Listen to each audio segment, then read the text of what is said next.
Kung napanood niyo yung last video natin, yung haul, eto yung last part nun guys. Karugtong talaga to nun pero sineparate ko kasi why not, di ba? Magandang gawa ng separate video itong all about the Vans Vault Authentic. Pero syempre, mas maganda kung mapanood niyo muna yun. Kung hindi niyo pa napapanood guys, panoorin niyo muna dito. Pause niyo muna tong video na to.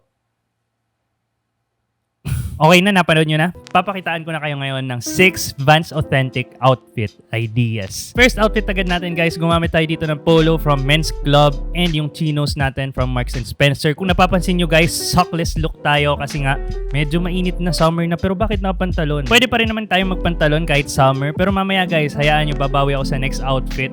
Yun talaga magagamit nyo for summer, pero dito muna tayo. Siyempre para mas maangas tingnan, dapat guys medyo relaxed fit lang yung polo na gamit nyo kasi yung forma na to parang medyo may pagka-cool vibes lang. Naka-fold lang guys yung dulo ng chinos, tapos meron tayong accessories dito, yung rings and yung ating brown leather watch. And bakit brown yung pinili ko? Kasi pinartner ko lang yan dun sa gamit nating shades, which is very classic lang na may brown tortoise shell design. Kung mapapansin nyo guys, yung style na to parang medyo parang yung nakakotse ka, chill, na medyo mayaman tingnan kasi guys yung watch natin guys mukhang mamahalin yung itsura pero guys mumurahin lang yan. Check nyo na lang guys, nasa baba lang lahat ng links ng lahat ng items na ginamit ko sa outfits na makikita nyo dito sa video na to. Next outfit guys, ito na yung pang summer talaga. Gumamit tayo dito ng oversized sweater, tapos sa baba yung ating Uniqlo Selvage denim jeans na medyo may pagka-regular na tapered fit lang. Meron din tayo ditong accessories na nakikita like yung ating leather belt from McGym and 2 rings. To make the outfit more interesting, gumamit tayo ng gray socks na sobrang gandang tingnan sa outfit na to kasi guys medyo nakikita siya. Dahil yung jeans natin ankle cut lang siya, so meron tayong chance na magpakita ng konting texture dyan sa baba. Tsaka syempre nag-cap na rin tayo kasi nga summer outfit idea to. So kailangan ma-cover yung mata natin from the rays of the sun.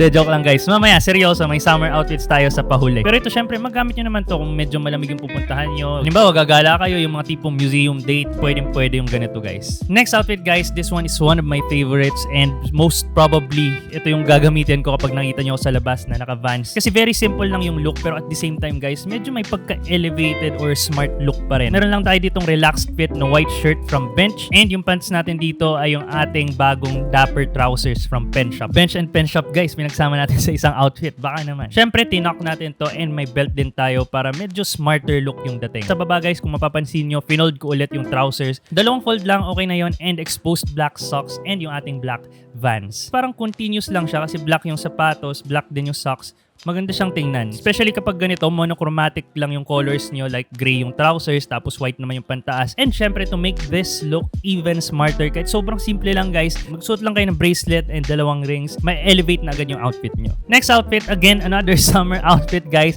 jacket from Pen Shop. Kung mapansin nyo, very smart yung itsura ng mga Pen Shop items natin kasi these are from their dress code line. Yun yung mga products nila na may elevated na style. Yun nga lang, medyo elevated din yung presyo. Pero guys, huwag kayong mag-alala. Kung bibili nyo yan online, halimbawa sa store, 2.6 yung jacket na yan. Kung sa online, mabibili nyo yan ng less than 2K.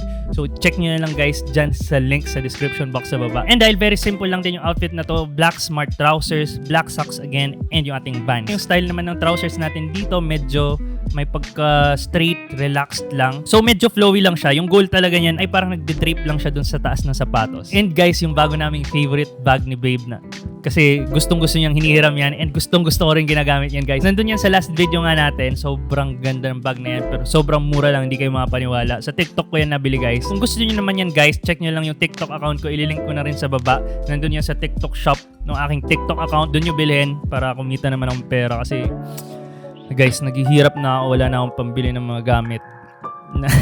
Thank you nga pala guys, magta 13K na tayo. Maraming salamat sa lahat ng sumusuporta at patuloy na nanonood. Masaya ako lalo kapag kapag nakikita ko nag-interact kayo sa baba, ko-comment. Maganda ngayon, mag-debate pa kayo dyan mag-away-away tayo. Joke lang guys, dito sa channel natin, peace, love, and positivity lang tayo lagi. And syempre, para makompleto yung look na to, may accessories tayo, yung Daniel Wellington bangle and rings. Next outfit guys, ito pwede na talaga to for summer, McDo shorts. Hindi ko alam kung may product talaga na ganito, kung may design talaga na ganitong collab si Travis Scott and McDo. Pero guys, maganda kasi yung design. This is from a local brand na mga sublimated prints. Guys, sobrang ganda ng shorts na to. Pwedeng pang basketball and pwede rin ipang forma kasi napakaangas tingnan. Pinartneran ko lang yan guys ng oversized tee, black Nike socks, and yung ating Vans. And syempre, may accessories pa pa rin tayo yung ating paperclip bracelet and rings. Para kompleto kasi sobrang simple na nga nung suot natin, nakapang basketball shorts na nga lang, tapos black shirt, tapos wala pa tayong accessories. Baka magmunga pa tayo niyang baka biglang pagdaan mo sa basketball court, yayain ka, di ba? Pwede rin natin ipamporma yung basketball shorts. Basta make sure na magandang klase, katulad nito, kasi may mga basketball shorts na parang mga tipong parang basahan, basahan na, pwede na ipambasahan, mga parang pambahay talaga. Yun, wag niyo ipamporma yun, kasi parang madumi tingnan. Pero yung mga ganito, mukhang fresh, mukhang chill lang, pwede guys. And another outfit guys na pwede for summer. Again, isa na naman to sa outfits na possible na pag nakita nyo ako, ito yung suot ko. Kasi very simple lang din. Yung ating oversized ivory white tee from Fruit of the Loom na alam ko maraming bumili. Doon sa TikTok video ko, nakita ko maraming bumili niyan kasi napakaganda nga naman talaga. Yun nga lang guys, ang problem dito sa shirt na to. Ito na, i-share ko na sa inyo yung katotohanan kasi naranasan ko ng malabhan at Kasi dati, syempre, bago. So, okay lang. Pero after malabhan guys, grabe. Ewan kung siguro sa pagkaka-dryer lang, pero guys parang medyo gusot-gusot siya. So kung lalaban nyo to, ayusin nyo yung pag-dryer para kapag sinampay nyo, i-stretch nyo lang para hindi siya sobrang gusot. Kasi tingin ko required na tuwing gagamitin, paplansyahin ko ng steam iron, nakakangalay din yun, diba? Tsaka sayang din sa oras. Yung ibang damit ko naman, hindi naman pinaplansya, pero ito kasi kakaiba yung tela. Pero guys, kahit ganun pa yan, gagamitin ko pa rin kasi nga napakaangas tingnan. Sobrang linis talaga. Pinartneran lang natin to guys ng black shorts and yung bag na parang medyo fluffy na parang may pagka-nylon yung tela na regalo sa akin ni Babe. And this time guys, contrasting naman yung suot nating medyas. Naka-white socks tayo with the black Vans. And to finish off the look, dahil sobrang simple na nga lang natin, again, may accessories tayo. Yung ating thin gold bracelet tsaka rings. Kung mapansin nyo, halos lahat ng outfit natin, actually lahat nga yata may bracelet and may rings. Kasi syempre, kaya nga kayo nandito para maiba kayo from the others. So kung yung iba hindi nagsisingsing, yung iba hindi nagbe-bracelet, kayo dahil nanonood kayo ng #1 Filipino men's fashion channel, Hans Daily Fashion, gumagamit tayo ng mga ganyan. And nga pala guys, yung Vans na nakikita nyo na yan ay fake. Yes guys, yan ang katotohanan. Fake lang. Fake lang yung Vans na yan. Na-fake kayo, Akala nyo legit. Kasi napakaganda ng itsura So guys, sa Shopee ko lang nabili yung Vans Volt Authentic na yan. Kung mapansin nyo, parang legit na rin kasi nga pinalitan ko agad yung sintas. Gumamit ulit ako guys ng sintas from Lace PH. Alam nyo naman, pag may mga fake ako, pinapalitan ko yung sintas. Kasi di ba kadalasan, yung sintas talaga yung pinaka una mong mapapansin kapag fake. Kasi di ba yung mga fake na sintas yung mga maninipis, mga puting-puti na nagbo-blue, tapos parang medyo crumple yung itsura. Pero yan, pinalitan ko kaya napakaganda, makapal yung sintas, mukhang legit na talaga siya guys. And yung sapatos talagang maganda rin kasi nagka-Vans ako noon, parang halos wala na rin pinagkaiba At ang maganda pa dito guys sa Vans Volt na version, kasi iba pa yung Vans Authentic, di ba? Yung Vans Authentic yung common na nakikita nyo sa mga mall. Ganyan na ganyan din, black yung canvas tapos white yung sole, pero guys may black na stripe yan. Pero ito guys, yung Vans Volt, naiiba siya. Kung mapapansin nyo, wala kayong makikitang black stripe dun sa foxing niya, yung nasa side. Makikita nyo, plain lang siya na white. So, mukha siyang makapal. Ang gandang tingnan guys. Very premium yung itsura. Isa pang pagkakaiba guys ng Vans Volt na to versus sa Authentic ay yung sa likod. Yung sa likod nito guys, medyo may parang suede. So, may ibang detail ka dyan. It comes also in a box na Vans Volt din. Iba siya. Hindi siya yung usual na red box ng Vans.